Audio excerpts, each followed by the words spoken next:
Master గారు అనేక మంది యువకులకి శిక్షణ ఇవ్వటం, అలాగే కొంతమంది ఉద్యోగం చేస్తున్న వాళ్ళని కూడా వాళ్ళ కాళ్ళ మీద వాళ్ళు నిలబడేట్టుగాను చేస్తూ వచ్చారని చెప్పారు. వాళ్ళు ఉద్యోగాలకు కూడా రాజీనామా చేసి వచ్చారని. అలాగే వాణి ప్రింటర్స్, అది అప్పుడు మీరు, అటు ఎంఆర్ఎల్ రావు గారు, అలాగే సత్యబాబు గారు కూడా ఉన్నారని చెప్పారు. అంటే ఈ యువకుల శిక్షణా విధానం ఎలా ఉండేది, వాళ్ళ పేరెంట్స్ ఈయన దగ్గరికి పంపించటం కానీ లేదా వాళ్ళు రావటం కానీ, ఎవరెవరికి ఎలా ఆయన శిక్షణ ఇచ్చారు. అలాగే ఉద్యోగం చేస్తూ ఉన్న రవిశర్మ గారు లాంటి వాళ్ళని ఆయన ఎంతో చేసుకొచ్చారు. ఆయన వేరే యాంగిల్లో కూడా ఆయనలో ఉన్నవన్నీ కూడా సంస్కరించుకుని వచ్చారని చెప్పారు. అవన్నీ కూడా డీటెయిల్స్ ఎట్లా ఆయన చేరదీసి వాళ్ళందరినీ నిలబెట్టగలిగింది, అన్ని రకాలుగా వాళ్ళని ఉద్ధరించిన విషయాన్ని కూడా మాకు తెలియజేయవలసి. ఆయన దగ్గరికి చాలామంది, కొంతమంది కూడా వాళ్ళ పిల్లల్ని ఆయన దగ్గరికి పంపించడం అనేటువంటిది దీంట్లోనే మన సిహెచ్ఎస్ఎన్ రాజు గారు, ఆయన వాళ్ళ విలేజ్లో ఉండేవాడు. ఆయన ఆ విలేజ్లో ఉన్నటువంటి ఆయన్ని ఇక్కడ గోవింద్ అనేటువంటి ఆయన ద్వారా, ఆయన స్నేహితుడు అన్నమాట రాజు గారు. ఆ విలేజ్లో ఉన్నటువంటిది ఆయనది ఇక్కడ పంపించారు. అంటే క్యాజువల్గా వచ్చారు ఆయన ముందు. నేను అప్పుడు చెప్పా కదా, మాతో పాటు గురు పూజలు నాటకం వేస్తున్నప్పుడు అప్పుడు వచ్చి ఇలా ఆయన కూడా నాటకం ఇంట్రెస్ట్ వేద్దామని ఇంట్లో వచ్చి ఏదో రకంగా మాస్టర్ గారి దగ్గరికి రావడం అనేటువంటి జరుగుతుంది. ఆయన ఎలా అట్రాక్ట్ చేస్తారు అనేటువంటిది చాలా ఆశ్చర్యకరమైన విషయం. అలా వాళ్ళ పేరెంట్స్కి మరి అక్కడి నుంచి విలేజ్ నుంచి ఇక్కడ పంపిస్తే ఇక్కడ ఏం చేస్తారు ఏమిటంటే వాళ్ళకి ఏమీ తెలియదు కదా. అలాంటిది వాళ్ళకి ప్రేరణ ఇక్కడ పంపించాలని ఇక్కడ పంపించారు. ఆ గురు పూజల సందర్భంలో ఇందులోకి వచ్చాడు ఆయన. ఇందులోకి వచ్చిన తర్వాత మెల్లిగా ఈ ప్రణాళికలోకి వచ్చి ఇక్కడ దీంట్లోకి వచ్చిన తర్వాత తెలియకుండానే ఆ మాస్టర్ గారు ఇక్కడ ట్రైనింగ్లోకి రావడం అనేది జరిగింది.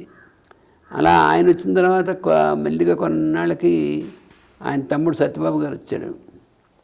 మెల్లిగా వాళ్ళ ఫ్యామిలీ అందరూ ఇక్కడికి వచ్చి మాస్టర్ గారి దగ్గరికి వచ్చి మాస్టర్ గారి దగ్గర ఆయన వాళ్ళ వైద్యం కోసం వచ్చి రావడం. తర్వాత అదే కాకుండా వాళ్ళ కుటుంబాల్లో వచ్చేటువంటి పరిస్థితులు, ఆ కుటుంబాల్లో వాళ్ళ యొక్క ఏమైనా ప్రాబ్లమ్స్ వస్తే వాటిని ఎలా సాల్వ్ చేసుకోవాలి, ఇవన్నిటినీ కోసం రాజుగారు, అంటే సిహెచ్ఎన్ రాజు గారు వాళ్ళ నాన్నగారు ఉండేవారు, సునారాయణ రాజు గారిని. ఆయన వాళ్ళ కుటుంబాల వాళ్ళు, ఆయన తమ్ముడు, వాళ్ళ ఫ్యామిలీస్ వాళ్ళందరూ మెల్లిగా మాస్టర్ గారి దగ్గర రావడం, మాస్టర్ గారి యొక్క ప్రభావంలోకి వచ్చి ఇచ్చేయడం. ఇలాగా కొన్ని కుటుంబాల వాళ్ళందరూ కూడా వాళ్ళ పరిష్కారాల కోసం, అయితే వాళ్ళకి ఆరోగ్యం దీనికోసం అన్ని కోణాల్లోనూ మాస్టర్ దగ్గర రావడం అనేటువంటిది జరిగిందనమాట. వచ్చినప్పుడు ఏంటంటే, వచ్చిన తర్వాత ఈ మాస్టర్ గారి దగ్గర ఉన్నటువంటి వాళ్ళలో ఎలా ఉన్నారు ఏమిటి జనరల్గా తెలుస్తుంది. వీళ్ళు ఏం చేస్తున్నారు ఏమిటి అనేటువంటి తెలుస్తుంది. అందులో ఇప్పుడు ఇంకోటి ఏమిటి, తన సొంత కొడుకునే మరి వివాహం కూడా చేసి మరి ఒక ఉద్యోగంలో సెటిల్ చేయకుండా ఏదో ప్రణాళికల్లో పెట్టి ఇవన్నీ చేస్తారనేటువంటిది చూస్తే ఆశ్చర్యంగా ఉండదు కదా. మరి అలాగే మా బుజ్జి కూడా, మరి బుజ్జిని అతను కాలేజ్, మెడికల్ కాలేజీకి సీట్ వచ్చిన హైదరాబాద్లో జయసూర్య కాలేజీ పంపించారు. జయసూర్య హోమియోపతిక్ కాలేజీకి అక్కడ పంపించారు. అప్పుడు పిడూరి జగన్మోహన్ రావు గారింటో అనే ఉండి ఆ కాలేజీలో చదవడం అటువంటిది. అప్పుడే జగన్మోహన్ రావు వాళ్ళకి కూడా పెద్ద డిస్పెన్సరీ అది బాగా, ఎందుకంటే మాస్టర్ గారు కూడా హైదరాబాద్ ఎప్పుడు వెళ్ళినా జగన్మోహన్ రావు యొక్క ఆ డిస్పెన్సరీకి అటెండ్ అయ్యేవారు.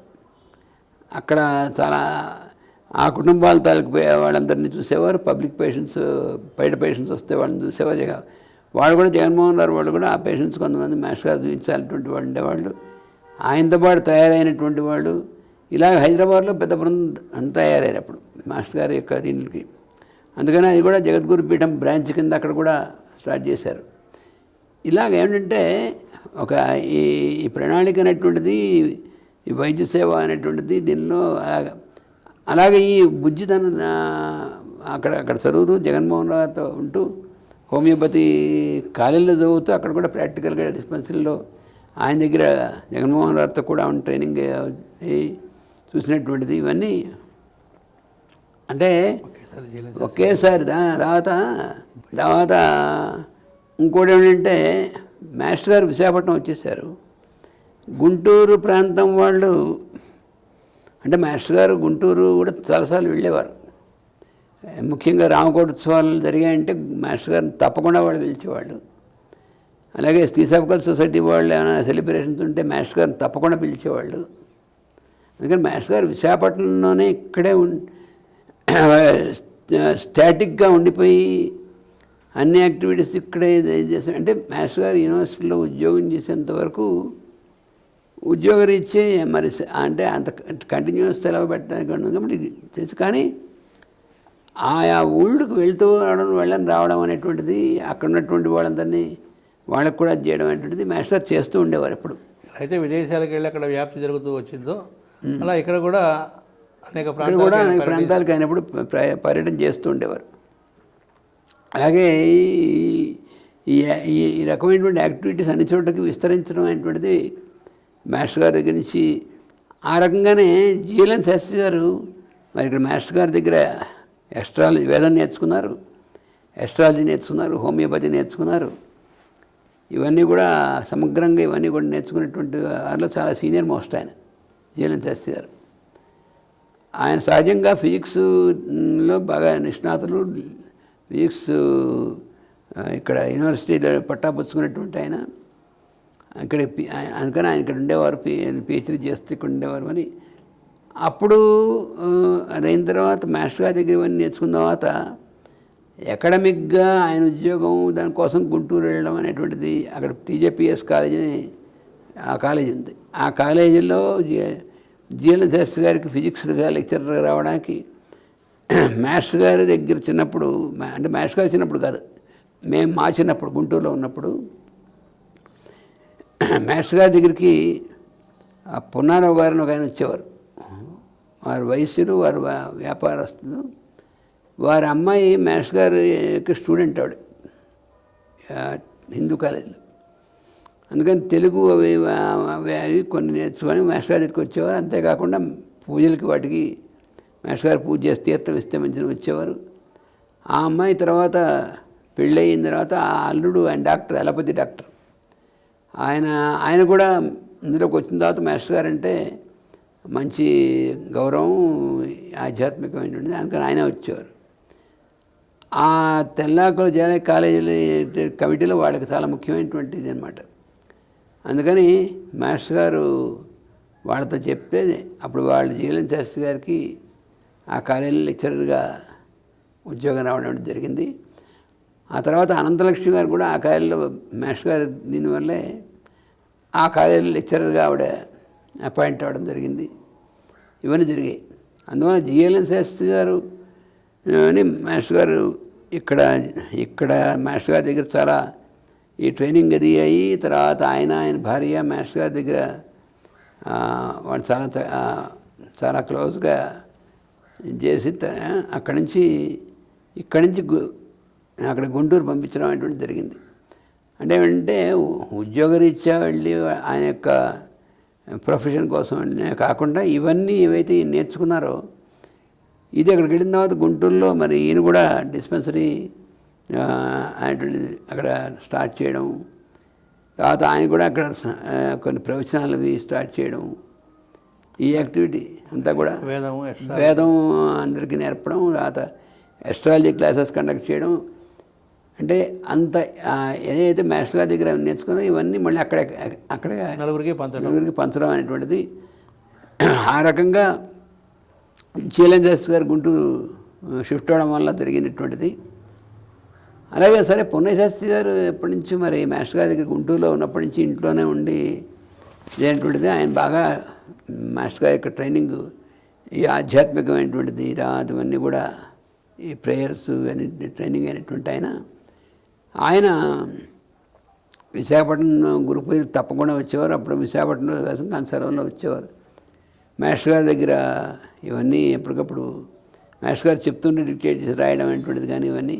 తర్వాత ఆయన కూడా ఒకసారి మాస్టర్ గారు ఆయనకి ధ్యానంలో కనబడి నువ్వు ఉద్యోగం రిజైన్ చేసి వచ్చేయని చెప్పి ఆయనకి మాస్టర్ గారు చెప్తే ఆయన రిజైన్ చేసి వచ్చేసారు.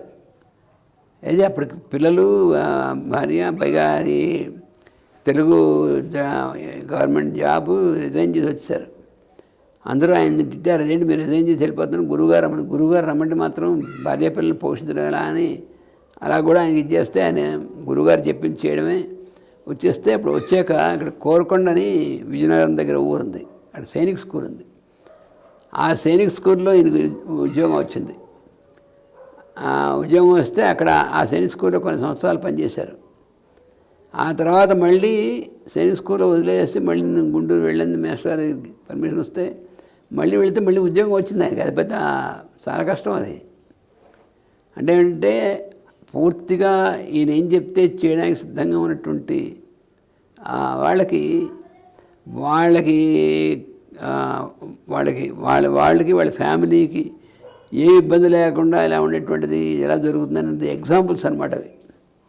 ఇప్పుడు ఇందాక నేను చెప్పినటువంటి వాళ్ళు ఉద్యోగం రిజైన్ చేసి వచ్చేస్తే వాళ్ళకి ఎలా అయితే మాస్టర్ గారు చేశారో, ఈయన ఉద్యోగంలో రిజైన్ చేసి వస్తే ఇంకో చోట ఉద్యోగం, మళ్ళీ అక్కడ అక్కర్లేదు వెళ్ళిపోమని చెప్తే మళ్ళీ ఇక్కడి నుంచి వెళ్ళడం. అలాగే మన ఓగిరాల రామచంద్రరావు గారు ఆయన మాస్టర్ దగ్గరికి రావడం అనేటువంటిది మరి అందరికీ తెలుసు. రావచ్చు ఆయన చాలా సీరియస్ కండిషన్లో మాస్టర్ దగ్గరికి అన్కాన్షియస్గా ఉన్నట్టు తీసుకొచ్చినప్పుడు ఆయన వైఫ్ తీసుకొచ్చారు, మాస్టర్ గారి దగ్గరికి వచ్చారు, ఆయన సేవ్ అయ్యారు. ఆ తర్వాత ఆయన్ని కూడా ఆయన గుంటూరులో మరి ఆయన టీచర్గా పనిచేస్తారు. ఆవిడ ఇద్దరు కూడా మాజేటి గురవ హై స్కూల్లో టీచర్గా పనిచేసేటువంటి వాళ్ళు.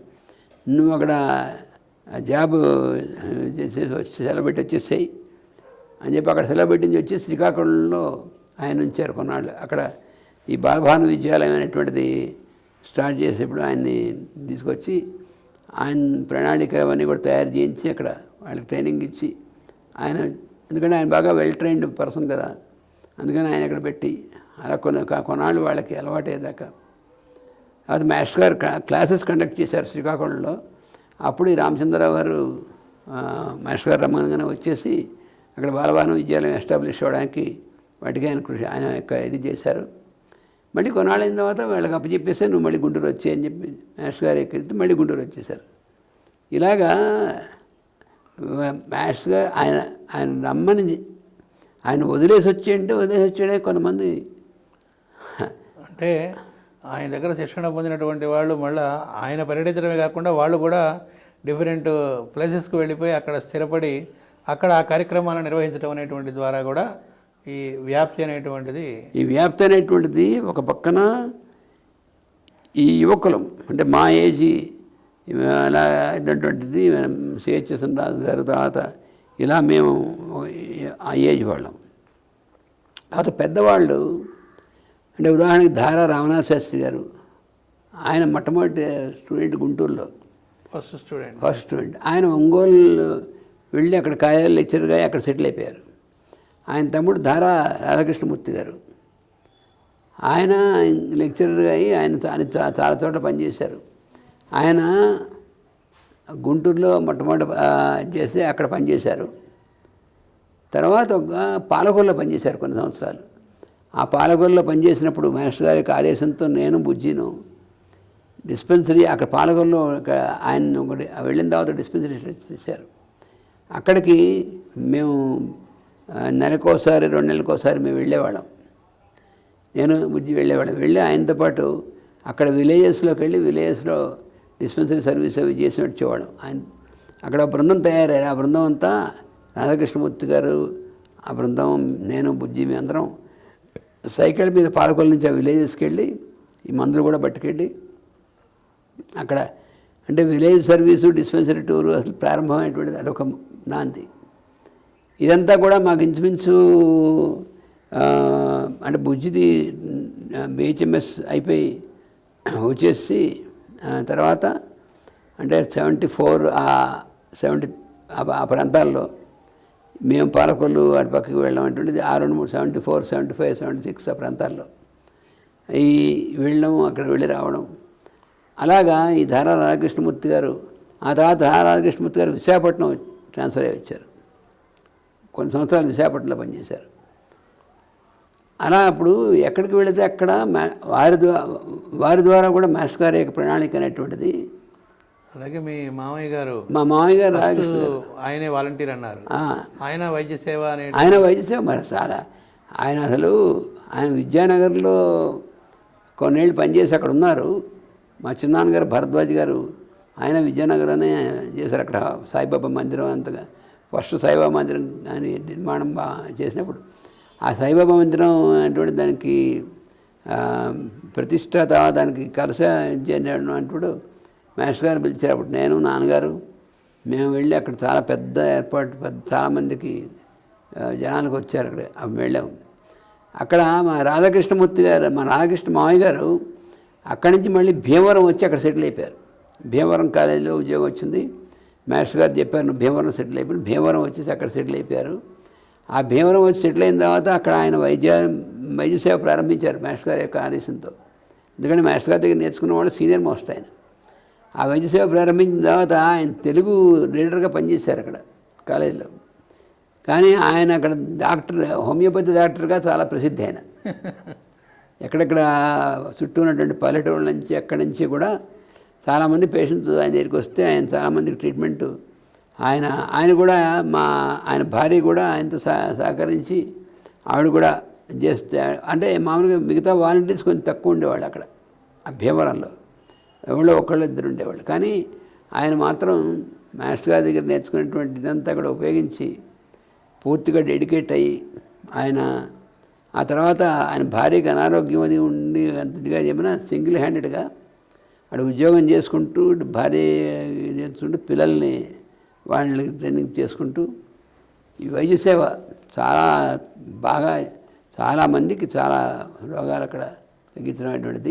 అలాగే మాస్టర్ గారు దగ్గర స్టూడెంట్గా ఉన్న నరసింహరాజు గారు ఆ నరసింహరాజు గారు అమలాపురం ఆయన నేటివ్ ఆయన. ఆ నరసింహరాజు గారు మా నెక్స్ట్ బ్యాచ్లో ఆయన ఎంఏ తెలుగు చేశారు. అది అయిన తర్వాత నరసింహరాజు గారిని నువ్వు మళ్ళీ అమలాపురం ఆయన అయితే వెస్ట్ గోదావరి వాళ్ళ నాన్నగారు అక్కడ ఉన్నటువంటిది అక్కడ వెస్ట్ గోదావరి నుంచి వచ్చి చేశారు. నువ్వు అమలాపురం వెళ్ళని చెప్పారు. అప్పుడు అమలాపురం కాలేజీలో లెక్చరర్గా అపాయింట్ అయ్యారు ఆయన. అక్కడ వెళ్ళినటువంటి ఆయన మాస్టర్ గారి యొక్క ఆదేశంతో అక్కడ మాస్టర్ గారి దగ్గర నేర్చుకున్నటువంటి ఈ హోమియోపతి ఇవన్నీ కూడా నేర్చుకున్నారు. అందుకని అక్కడ డిస్పెన్సరీ స్టార్ట్ చేసి అక్కడ వైద్య సేవా కార్యక్రమం ప్రారంభిస్తే అమలాపురం అప్పటికి ఇప్పటికీ అమలాపురం సెంటర్ రాజుగారు ఆయన ప్రారంభించినటువంటి సెంటర్ మాస్టర్ గారి యొక్క ఆశీస్సులతో అక్కడే బుజ్జి గారు ఎప్పుడు ప్రతి నెల అక్కడ డిస్పెన్సరీకి వెళ్ళేవారు టూర్లోను. ఆ అమలాపురం కేంద్రంగా ఉండి చాలా చుట్టుపక్కలంతా కూడా చాలా విలేజ్కి వాటికి ఈ నరసింహరాజు గారు చేసినటువంటిది ఎంత కృషి అంటే ఆయన చాలా వైద్యాలయం ఉన్నటువంటిది ఎస్టాబ్లిష్మెంటే కాకుండా చాలామందికి ఈ హోమియోపతి క్లాసెస్ కూడా కండక్ట్ చేసి అక్కడ అమలాపురంలోనే కాదు తాడిపత్రిలోను మెడ్రాస్లోను చెన్నైలో ఇలా ఆ రాజుగారు ఆయన కూడా మాస్టర్ గారి యొక్క ప్రణాళికలో తర్వాత ఆయన కొన్ని గ్రంథాలు అవి కూడా కొన్ని రాసి ఆయన ఎంఫిల్ చేశారు. మందరజాల దర్శనం అని చెప్పి చెప్పుకున్న ఆ గ్రంథం మీద చాలా అద్భుతమైనటువంటి గ్రంథం రాశారు ఆయన. ఆ గ్రంథం చదివితే మందరజాలం చాలా తేలిక అర్థమయ్యేటువంటిదంటే దీని ప్రణాళిక బాగా తెలుస్తుంది. అలా మాస్టర్ గారి యొక్క ప్రణాళికకి పూర్తిగా డెడికేట్ అయ్యి అసలు నిజంగా ఆయన భార్య ఆయన సతీమణి ఆవిడ అసలు ఎంత కోఆపరేషన్ అంటే ఆయనకి ఇద్దరు కొడుకులు వాళ్ళ చదువు అనేది అవుతుంది. కానీ ఆవిడ కూడా చాలా సత్యవతి గారు ఆవిడ. ఆ దంపతులు ఆదర్శ దంపతులు. అంత సేవక ఎలా అయితే మాస్టర్ గారు ఇక్కడ అమ్మగారు ఉండి వచ్చినటువంటి వాళ్ళందరినీ ఆదరించి వాళ్ళందరికీ చేశారో అదే మోడల్గా ఆ దంపతులు కూడాను వచ్చినటువంటి వాళ్ళందరికీ ఇలా ఆదరించి అందరినీ అందరినీ చేసి చాలామంది తయారు చేసి ఆయన మళ్ళీ ఆయన ద్వారా ఎంతోమంది యువకులు ట్రైనింగ్ అయ్యి ఇప్పుడు ఆయన దగ్గర ట్రైనింగ్ అయినటువంటి ఆయనే తారకేశ్వరరావు హైదరాబాద్లో పెద్ద వైద్యాలయం అనేటువంటిది నిర్వహిస్తారు. ఇలా చాలామంది ఆయన దగ్గర ట్రైనింగ్ అయినటువంటి వాళ్ళు కొన్ని ఫ్యామిలీస్ వాళ్ళందరూ కూడా అంటే మాస్టర్ గారి యొక్క ప్రణాళిక అనేటువంటిది ఎలాగా వెళ్తుంది అనేటువంటిది. సరే కృష్ణస్వామి గారు ఇంక చెప్పేది ఆయన ఆయన చాలా విఖ్యాతులయ్యారు. ఆయన ప్రసంగాలు ఆయన గ్రంథాలు ఆయన యొక్క ఇది మాస్టర్ గారి దగ్గర ఆయన నేర్చుకున్నటువంటిది. దానివల్ల ఆయన కూడా మరి చాలా ఫేమస్ అయ్యారు. ఆయన చాలా ఊళ్ళో చాలామందికి చేశారు. ఆయన దగ్గర వాళ్ళ ఊళ్ళో చాలామంది యువకులను తయారు చేశారు. ఇవన్నీ కూడా అంటే మాస్టర్ గారు ఎలా అయితే యువకులందరినీ తయారు చేశారో మాకు చెప్పారు. మాకు ట్రైనింగ్ ఇచ్చినప్పుడు మీరు తయారై మీరు వర్క్ చేయడమే కాకుండా మళ్ళీ మీరు నా దగ్గర నుంచి ఎలా అయితే చేశారో మీరు ఇంకా చాలామంది తయారు చేయాలి. అలాగా నెక్స్ట్ ఇన్ టర్న్ వాళ్ళు కూడా తయారు చేయాలనేటువంటిది మాస్టర్ గారు మాకు అందరికీ కూడా నేర్పినటువంటిది. అంటే సేవ మీరు చేయడమే కాకుండా మిగతా వాళ్ళని కూడా తయారు చేసి వాళ్ళు కూడా చేసేటువంటి దానికి మీరు దోహదపడాలి అనేటువంటిది. ఇది మాస్టర్ గారు చాలా అంటే మనకు తెలియదు. మాస్టర్ గారు కొంతమంది ట్రైనప్ చేసి వాళ్ళని సర్వీస్ చేసిన వాళ్ళని కూడా అలా తయారు చేసి అంటే వాళ్ళ యొక్క లైఫ్ వాళ్ళు ఎలా ఎంత పనికి వస్తారంటే ఆయన చూడంగానే తెలిసిపోతుంది. కృష్ణస్వామి గారి యొక్క లైఫ్ అలాగే టర్న్ చేశారు. కృష్ణస్వామి గారి గ్రంథాలు చదివిన వాళ్ళకి తెలుస్తుంది. ఆయన సర్వీస్ ఈ సమాజం మనకి ఉపయోగం లేదు, మనం ఈ శరీరం విడిచేద్దాం అనేటువంటి ఒక రకమైనటువంటి దీంట్లోకి వెళ్ళిపోయాడు ఆయన స్టూడెంట్గా. ఆయన ఆంధ్ర యూనివర్సిటీ చదువుతున్నప్పుడు అలాంటిది మమ్మల్ని అందరినీ ఆ దీనిని ఆయన్ని కూడా దీంట్లో తీసుకొచ్చి మేమందరినీ మా చేత ఈ మాస్టర్ గారితో పాటు ఆ డిస్పెన్సరీస్ అటెండ్ ఉందా చెప్పాం కదా, అక్కడ విలేజ్లో రాత్రిపూట డిస్పెన్సరీ ఉంటే ఎక్కడైనా సరే ఈ ఊళ్ళో ఉన్నటువంటి డిస్పెన్సరీస్ ఏరడ పార్క్ ఎక్కడైనా సరే వాళ్ళందరూ కూడా మాస్టర్ గారు మేమందరం మాస్టర్ గారితో కూడా ఈ వైద్య సేవా కార్యక్రమానికి వీళ్ళింటికి అలాగే గ్రూప్ యాక్టివిటీస్ ఇక్కడ గురు పూజలు ఇవన్నీ అలా వాళ్ళందరూ ట్రైన్ అప్ అయ్యారు.